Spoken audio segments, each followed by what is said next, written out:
Hey guys, it's me again, Orcs What Ifs. Where I last left off is, let's see, checking. What if Bell was a gladiator, part 12. The walls of the fortress is crumbling, one of the lines are broken. The other kingdom has pretty much said that they're not helping, but his lords are free to do what they want. Princess has agreed to help these freed slaves. They've learned about the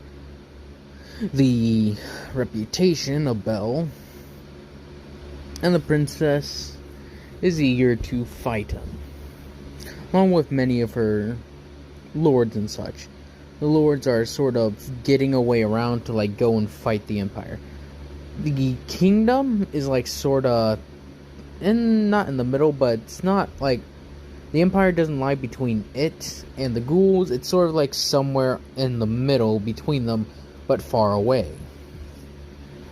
That being said, it's off.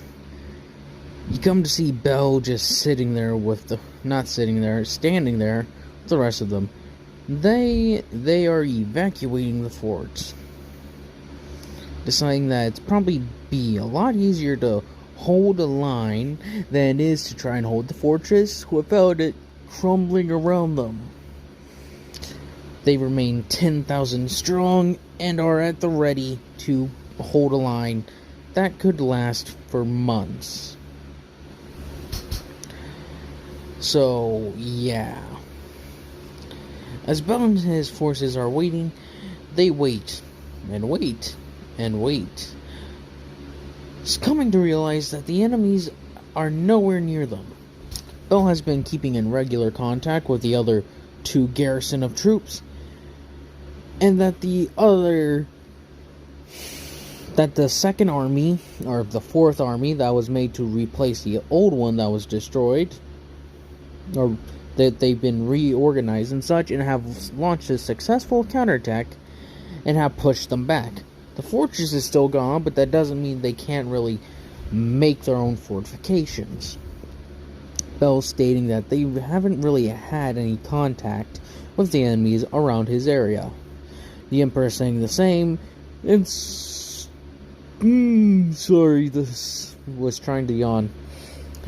The other ones saying, "Oh, we have not encountered anyone else as well. Do you think they've somehow reached a peace, or trying to get a peace agreement organized?" Bell saying, "No, not possible. They've been pushing us, and they could have pushed on these walls, pushed on the fortress's walls, and they would have crumbled underneath the slightest breeze. Something else is going on, but it's unknown." Bell running it through his head, trying to think of what it could be.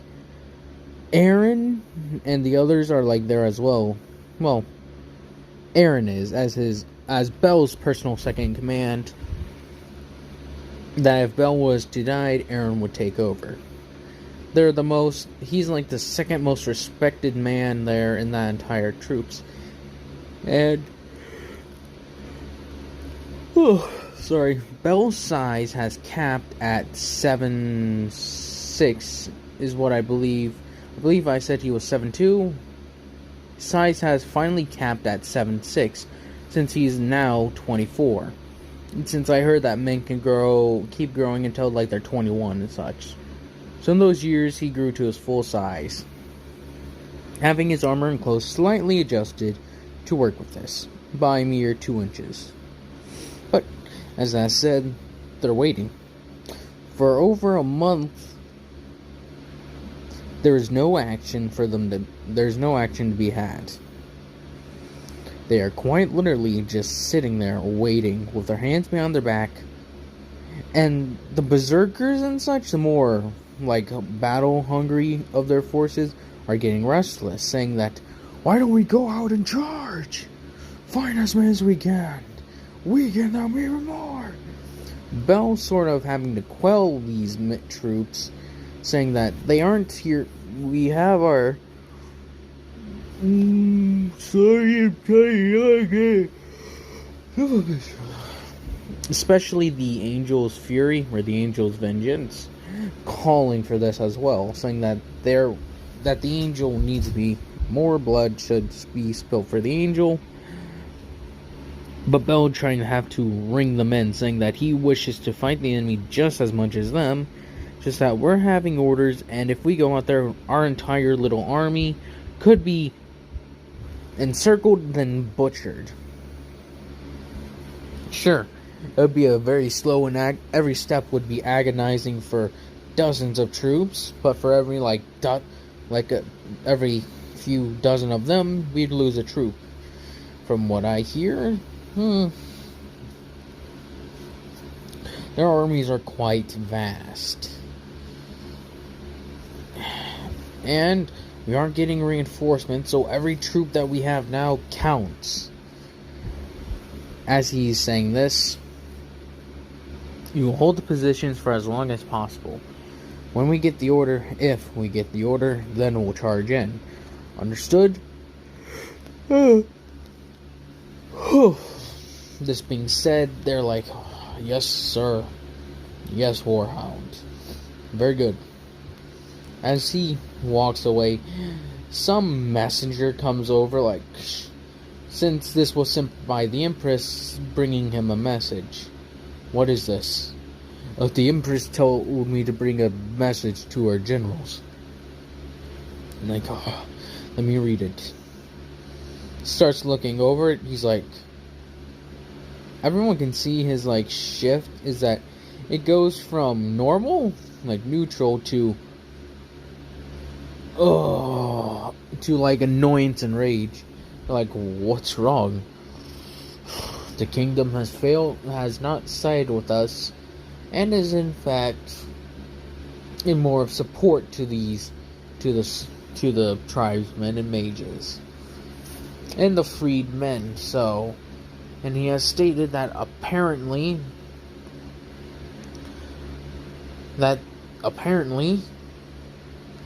his lords, if they so desire, can take up arms against us, but they would not be supported by the crown, period. Him taking a seat. Oh, what?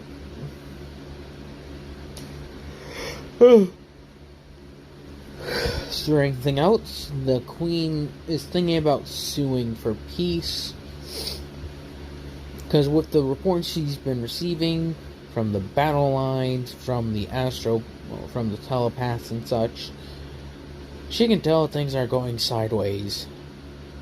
Badly. So badly. We need something. It's either the Empire's gonna crumble at this point, even with all the damage. Even if we do call for peace, it ain't gonna be stable for a while, is what Bell says. Think Bell.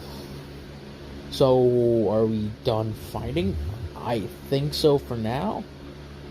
But let's just watch out. They could be charging at us any second now. As another week passes, going back to the princess and the mages. The princess and the lords have met up with the mages, saying that the princess and her troops want a chance to go toe-to-toe with Bell's forces. The mages simply outright refusing this, saying no, not a chance in the 9 hells, or whatever hellscape you believe in. She's like, why not? They giving the entire explanation that what do they think of Bell's forces from the stories they've heard, and they've heard quite a lot about the Warhounds and their specialties and their individual troops, commanders, and all that. Well, they say they're incredible. As they say, the tribesmen refer to them as some sort of demigods or whatever. Or at least their commander is some sort of demigod. Probably the offspring of, I don't know, maybe Hercules or something, with how he's been portrayed as. Yes. Do you know what he's done? Oh, well, some of the freedmen, they say he fought a drake in one-on-one combat. Is this true? That he apparently killed your alpha ghoul, whatever that thing is, That is true. She's like, how did that happen? They go on to explain the battles. It was like one of the biggest battles, like during like the halfway mark, is when they lost the ghoul, the alpha ghoul. They explain how the forces had come to realize such a threat that Bell's forces possessed, so they sent like as many troops as they could send, along with pretty much the entirety of the ghoul forces, along with the alpha ghoul, stuff like a few drakes in support, and several thousand troops, leading up to around 12,000 ghouls, tribesmen, and a few drakes and lesser drakes and such, as they go on and on. They say Bell's forces numbered from several battles of being constantly hit by tribesmen, ghouls, and attrition. They had been down to a mere 7,000. Merely 7,000, and they took out 12,000. They lost around 2,000 to 3,000 during that entire battle. Them giving an explanation with your, how many do you have? We have 24,000. As they give like a laugh. You may be able to kill him, but you'd be losing more than half your troops, as they explain this. And that Bell's forces are too dangerous to waste to simply throw their lives into the meat grinders, as Bell's lead, or Bell's troops and such, are also referred to as the meat grinder. And they say, yeah, what is that about? They've been holding the same position for so long, and that the place is just covered with blood. That is it. Anytime they try to force, they don't know how many times they've thrown men at that, and they don't know how many men they've thrown at it, or creatures. But every time the creatures and such are sent in, they get butchered. And by the end of it, the ground is stained so red that it's more like mud. The flags of the Warhound still flying high in the sky, and the Warhound usually covered head to toe in blood that it has a crimson tint to it. Same with his axes, crimson tint all along his armor, where it's just been like completely stained. The princess and her lords amazed at this. Some of them saying, fine, we'll divide our forces. We'll attack one of the weaker points. As they explained that they also made a breach like a month or so ago, into one of the last remaining into one of the few remaining strongholds against this mountain that they've been able to pour troops through, and that they're having an active battle with an army that's been scrambled together from conscripts and remaining forces that were there after slaughter. That being said, it was very, very brutal, as they would say it as that. And that Bell's forces, apparently from their scouts, saying that they're just waiting. They have abandoned the fortress and have set up their own fortifications. An entire fortress made out of wood, stone, and anything else they can grab. Their forces are ready to fight and die. Their forces are the best that the Empire has to offer. They are quite literally the most dangerous things on the board, and that they will not be trying to fight them or send any more troops. That is not necessary to even delay them. They are to just simply go around them. As they explain this, the princess getting this idea and building the more grand idea, along with the lords building this grand idea of what Bell looks like. A gladiator general that's the size, that is a giant compared to most men. And compared to like her lords and such, even the biggest one among them, which is probably around Aaron's height, like Aaron, the king of lions, he's around his height. And even Bell makes him look small. Now, with that being said, Bell and his forces march forward. Which I believe I said Aaron was like 6'6", or yeah, 6'6", and Bell's over a foot taller than him. With Bell, like, in his forces always at the ready. Again, more restlessness. Then they just hear from the telepath bringing news to Bell, saying that the forces are launching everything they have at the 2 remaining fortresses. Bell saying they have not encountered anything for over 2 months. Them saying, alright.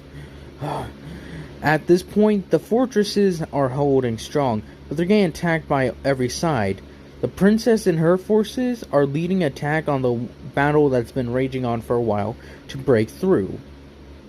The princess, on top of their specialty in this kingdom is mounted cavalry and such. So her horse, she's wearing, I guess, heavy armor would be the right word for it. Heavy armor. Like decked head to toe. Not head to toe, but yeah, pretty much head to toe and heavy plate. She doesn't wear any really insignias and such to single her out as like a commander, as most other commanders would do. The most she has is that she has like a very cool looking sword. As Bell hears this, they say, alright, me and the warhounds are on the march. As the fortress is quickly abandoned, and they all start like rushing and double timing as fast as they can, marching like. It would take them days to get to where the other fortresses are. At least a few days to get in between there. With that being said, the enemies have received reports that the Bell and his forces have abandoned their positioning and are heading straight towards where the other fortresses are. After like a day or two of having to rest and then go, as they arrive where the fortresses were, there is nothing but the fortress is laid in ruin, and that the only things there are ruined banners and corpses that remain from the battle. Bell and his forces looking around at the entire wiped out thing. They thought they could hold on for more days, but when they say they threw everything they had, they threw everything they had. Drakes, they even see where the burn marks and such are. Drakes, wild animals, and when Bell's going through the fortress, through one of the fortresses where the Emperor was, they see him laid against the wall. Well, not laid against the wall. He's laid down very respectfully after having a one-on-one duel with the princess. Now as a flashback, like... He's a very good swordsman. He quickly parrying and slicing through several soldiers. He himself wearing a crown saying, "Move forward, men! Drive the tribesmen back!" As he charges forward, slicing through several of them with the princess, "You must be the Emperor." Saying, "I am, and you are. I am Princess Diana." He's like, "So, what happens if you die during these wars, little girl?" As he's like that, she's like, "Well, if it's deemed so, let it be. And you, my empire is already falling to ruin. If we were able to hold on to somehow get a peace scratched out between us and the tribesmen, it wouldn't have lasted. So, let us continue, princess, charging forward and sword fighting her. Them having nice little banter and going over for the entirety of the battle. No one interfering, lest they have the possibility of being cut to pieces. The Emperor does not hold back or even do anything. He's fighting for his life, for his entire empire. And for the children he has had with the Queen and such. He cares nothing for the Queen, he cares for the people of the Empire. Even the slaves and such, because they are still technically his people. He's fighting with everything he has until eventually she manages to disarm him and then able to get him straight through. He's like, ugh.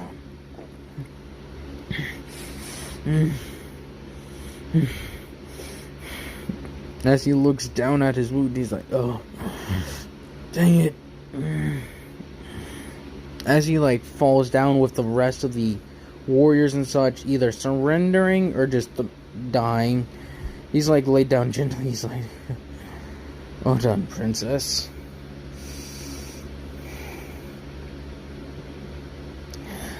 I guess you're at the very tipping point of this war.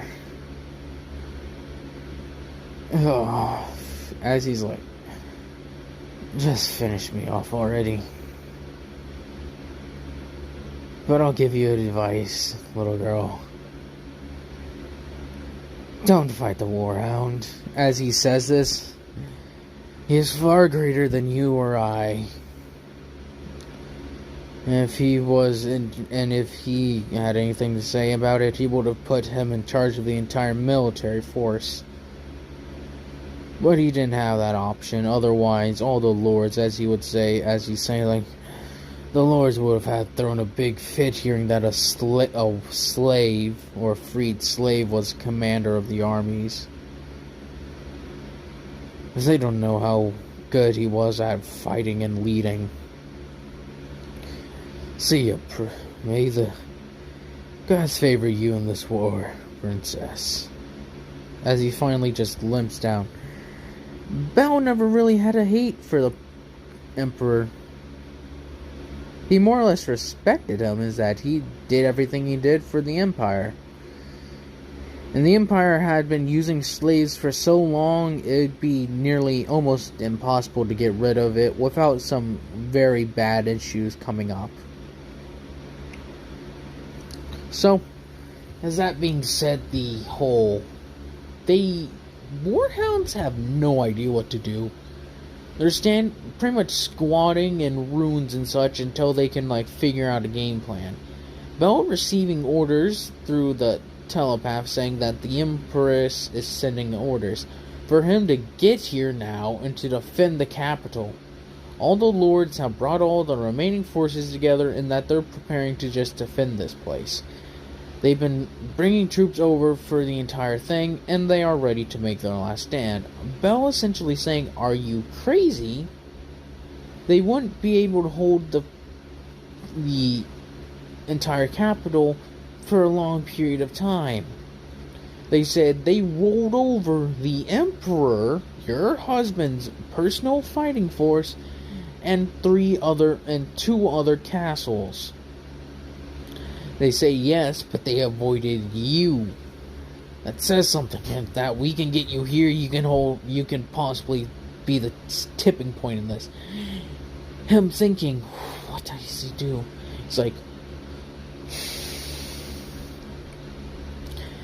He's like, oh, just racking his head. He wants to go because that's where his wife and family is. But the question also lies with his commanders and his people. Several of them have family probably fighting. And some of them have already encountered siblings and have had to kill them or seen other warriors kill them.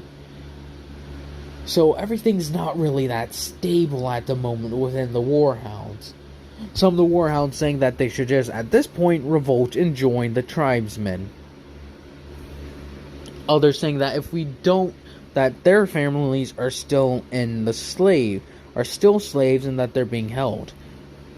But now with the tribesmen rolling over everything, it is possible for that they may have been just abandoned, left to their fates. Bel essentially saying that, running it through his head, what can he do? What can he do? The fall of the empire is nigh.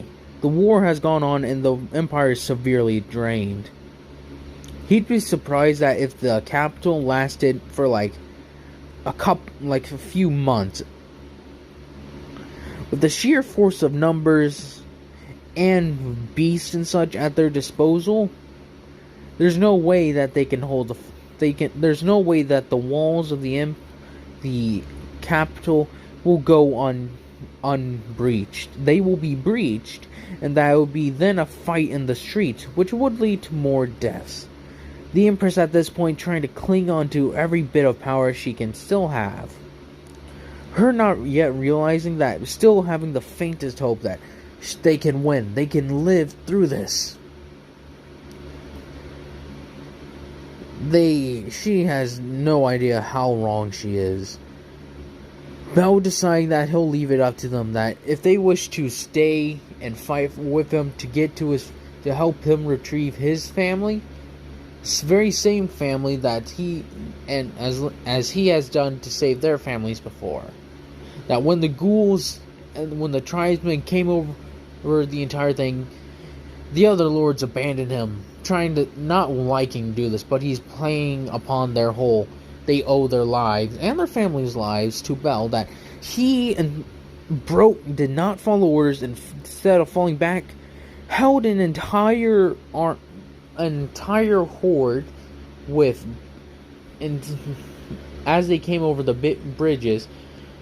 Bell and the remaining forces were told to come back and don't hold like the cities and such until more forces can be organized and sent out. But instead, Bell told his troops to separate and to protect the towns and evacuate them completely. This getting him, as he says, he risked his life defying direct orders from way up, like from the Empress herself. Decide instead of putting the orders of the Empress, well, Gary at this point, defying direct orders from him, and instead went to save their families. He's saying he does not like to do this, but he has to. That they owe him, that their families, and they owe their families' lives to him. So he asked them, will they not do the same thing for him? Aaron pretty much saying, you are my brother and my mentor. My life has belonged to you since we first went into battle. So you saved my life multiple times. Cassius and Lucius similarly saying that his family is their family, that they will fight and die to protect them. With several others start saying the same thing, that they all swore that they would help and follow Bell directly into hell, and that oath may be fulfilled yet. So as they redouble their efforts, marching forward, it's going to take a while. They have a couple of weeks worth of travel to go through. Bell's forces at the ready, and they start their march. Day by day, they're marching and slogging through any fights that just happen to appear. The berserkers at the front and ready. The spearmen such are kept in reserve, so that way they may be able to be put to best use during the siege, as they have predicted it is happening. The Empress at this point keeping in contact with Bell frequently, saying when is he gonna be here, and they say that there's at least a couple of weeks between them. That would take them a while for them to even reach the halfway point, which is a week. So she needs to just hold out for as long as he can, because the warhounds are coming. Some of the princess's lords coming and hearing about Bell. Some of them breaking off from the main thing, taking their some of their couple thousand troops to support several tribesmen who are taking up their chance against Bell and the warhounds, being told to slow down his progress as much as physically possible. That they may not be able to stop the moving meat grinder, they can just make sure it's grinding up meat to make it slower. That being said, they are throwing ludicrous amounts, but they still have a very deep pit of men to throw at them, along with beasts.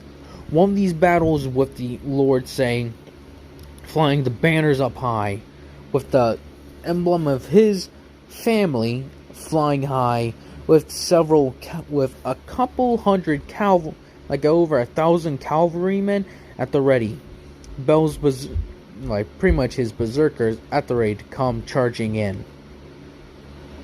The rabid hounds wearing their signature cloaks. One, the not emperor, the lord at the first part thought, "Is that him? He looks smaller than I anticipated." Then, with several of the troops looking backwards, hearing Bell walking forward, they're like, "Bell, Bell, Bell, Warhound, Warhound."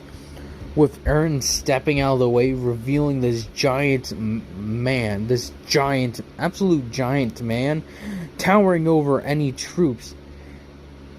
He's almost as tall as the guy on his horse. Not as tall as the guy, as tall as the guy when he's on his horse. 7'6", yeah. This Bell is as big as, almost as tall as the guy when he's on his horse, saying, "You must be the Warhound." Bell not saying a word. "You know, the tribesmen spread legends about you, Warhound, saying they say you and your men are practically the best warriors on earth, from the stories I've heard. Even comparable to those of the Spartans and the Amazonians. Let's put that to the test, shall we?" As they ready up the troops, telling them, "Charge!" With the cavalrymen saying, "Go! Follow your commander!" As they say, "For this lord's name," I don't have any names lined up, "for Lord Darik." Yep, Darik. "For Lord Darik!" As they charge forward, lances down, Bell and his berserkers starting to rush forward. Bell taking his 2 signature axes, and as this lord, several horses come riding at Bell, Bell just swings his axes, cutting through their legs, causing them to trip and to fall down. Him then finishing off the riders, and then going to move to his next victims, better yet, with the Warhound berserkers getting either stabbed or throwing down giant horses, then brutalizing on these riders. With several thousand tribesmen coming in reserves, charging forward as Bell cuts through them. Aaron cutting through them, the Angel's Vengeance cutting through them as well. The spearmen and such are finishing off the last of the riders, with the Lord slicing through them. He sees Cassius with his iron claws tearing through men. Seeing that the tales of the Warhounds are true and that they're beasts, as he sees, Cassius rips off a guy's head, then letting out a giant roar, shaking the ground. Charging forward and crashing into several more troops, he sees the carnage around him. Bell then locks eyes with him as he's been able to get farther back. As the wave of soldiers come rushing at him, the tribesmen are finally deciding to break it off, with several cavalrymen trying to get their lord out. He's like, "Go on without me. This is a great fight. It will stain my honor to lose. Just tell the princess that I died honorably." As he takes up his sword, walking straight towards Bell, saying, "I have a request." Bell looking at him, "I request a duel." Bell's tilting his head sideways, what? It's like he seemed confused. "In our kingdom, it is not odd for two great warriors to duel one another. So I challenge you, Commander Warhound. I challenge you to trial a one-on-one duel. If I kill you, my troops walk away. But if you kill me, well, it's your decision what happens to them." As the cavalrymen are understanding of this, and that this is ancient law in their kingdom, several of them yeah. As he looks around, the tribesmen are shaking. Several cavalrymen looking around them at some of the bigger tribesmen, who are big. They're as big as some of the Warhounds, and that they had never seen these troops shake, and they went to battle never once fearing death, But with Bell and the Warhounds in front of them, they're shaking like they can hear the armor like rattling. This has been a signature thing, is that if someone's armor starts to rattle and that they're just staring forward, it either means that there's something so terrifying like a monster that has gone rogue and starts tearing into troops, or a fear spell has been cast on them, or they see the Warhounds. This is the reputation that precedes them, that wherever they walk, death follows. Lots and lots of death. As Bell sort of accepts this, saying, giving a slight bow and sort of saying what the gladiators of the pit say. "Alright, men, this is a pit fight. No one interfere." Him starting to pace, the Lord then following the same thing. "No one is to interfere with this duel." As they start walking around, Bell just keeping dead eyes locked on this dude, as this giant of a man stares down this very small man. David and the Goliath situation here, except there's no slings, and that the Goliath isn't using a giant spear or whatever he was supposed to use from that one documentary I saw. As he's like, "Alright, come!" as he charges forward with his sword raised. Bell grabbing the blade as he tries to swing it. He simply grabs it and kicks the guy away, like, "Oh!" Bell looking over the sword. It's a very nice sword.